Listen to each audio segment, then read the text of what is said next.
बिस्मिल्लाहिर्रहमानिर्रहीम। अस्सलाम वालेकुम डियर स्टूडेंट्स। पॉलिटिकल साइंस की ऑनलाइन क्लास में आपको खुश आमदीद कहती हूँ। अज़ीज़ तालिबात, आप लोग बखूबी जानती हैं कि हमने फ़ेडरल एग्जेक्टिव के तहत सदर मुमलिकत का चैप्टर शुरू किया हुआ है। कल हमने सदर मुमलिकत की तारीख़ी जायज़े के साथ साथ इस ओहदे की अहलियत का जायज़ा लिया था। आज हम सदर मुमलिकत के इंतखाब का तरीक़ा, उम्मीदवारों की नामज़दगी और वोटों की गिनती के बारे में पढ़ेंगे। सदर का तरीक़ा इंतखाब। सदर का इंतखाब बिलवास्ता तरीके से होता है। पार्लियामेंट और चारों सूबाई असम्बलियाँ मिलकर सदर का इंतखाब करती हैं। आइन की रूह से सदर का इंतखाब पहले सदर की मियाद ओहदा के ख़ात्मे से ज़्यादा 60 दिन और कम अज़ कम 30 दिन पहले होगा। अगर कौमी असम्बली टूटने के बायस इस मुद्दत के दौरान सदर का इलेक्शन ना हो सके तो फिर नई असम्बली के इंतखाब के बाद ज़्यादा से ज़्यादा 30 दिन के अंदर सदर का इंतखाब होगा। ताहम सदर की वफ़ात या इस्तीफ़ा की सूरत में सदर का इंतखाब 30 दिन के अंदर होगा। उम्मीदवारों की नामज़दगी। सदर का इंतखाब चीफ इलेक्शन कमिश्नर की निगरानी में होगा। इलेक्शन के लिए तारीख, जगह और वक्त का तयन भी चीफ इलेक्शन कमिश्नर ही करेगा। मुकर्ररा तारीख को पार्लियामेंट का कोई रुकन सदर का नाम तजवीज़ करेगा, जबकि दूसरा रुकन उसकी तायद करेगा।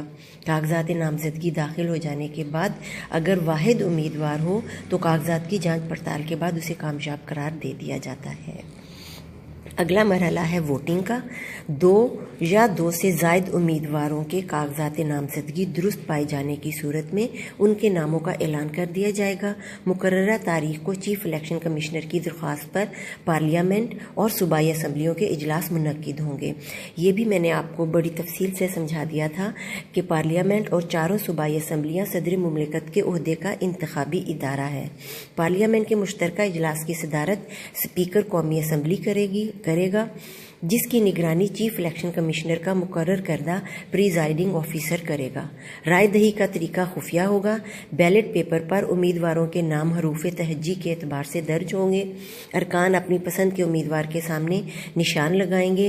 तमाम वोटों की पर्चियां एक ही बैलेट बॉक्स में डाली जाएंगी। डियर स्टूडेंट्स, नेक्स्ट स्टेज है वोटों की गिनती।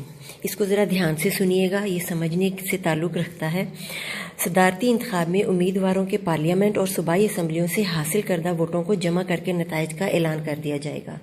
पार्लियामेंट में सेनेट और कौमी असम्बली हर रुकन का एक वोट शुमार किया जाएगा, लेकिन सूबाई असम्बलियों की रुकनीत में फ़र्क की बिना पर ऐसा तरीका इख्तियार किया गया है कि चारों सूबाई असम्बलियों को मसावी नुमाइंदगी मिले।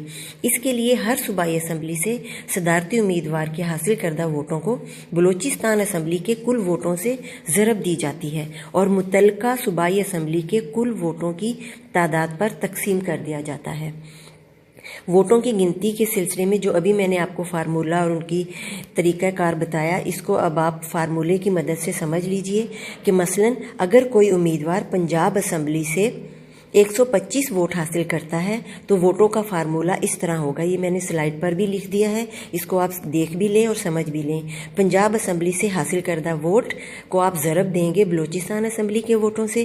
वो इस तरह बनेगा कि 125 अगर पंजाब असम्बली से वोट मिले हैं किसी उम्मीदवार को, उसको बलूचिस्तान असम्बली से ज़रब दी जाएगी। बलूचिस्तान के अरकान असम्बली की तादाद है 65 और पंजाब असम्बली के कुल वोटों से उसको तकसीम कर दिया जाएगा। पंजाब असम्बली के कुल वोट हैं 371।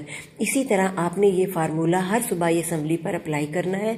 सूबाई असम्बली से हासिल करदा वोट और फिर उस सूबाई असम्बली के कुल अरकान की तादाद पर उसको तकसीम करेंगे और ज़रब उसको देंगे बलूचिस्तान की असम्बली के अरकान से।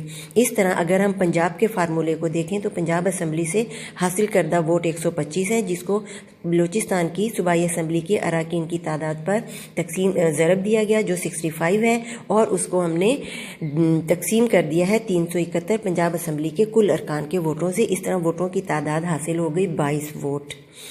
इस तरीके से बाकी असम्बली के वोटों का तयन होगा।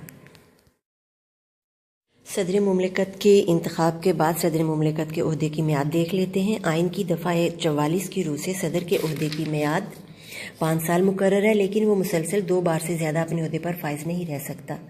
सदर मियाद से पहले भी कौमी असम्बली के स्पीकर के नाम इस्तीफ़ा लिखकर ओहदे से सुबकदोश हो सकता है। सदर का मुआखज़ा, इम्पीचमेंट ऑफ प्रेसिडेंट। आइन के तहत सदर को 2 सूरतों में बरतरफ किया जा सकता है। नंबर 1, वो ज़हनी और जिस्मानी तौर पर मफलूज हो जाए। नंबर 2, वो आइन की खिलाफ वर्जी या شدید بدعنوانی کا ارتکاب کرے۔ صدر کے مواخذے کا اختیار پارلیمنٹ کو حاصل ہے۔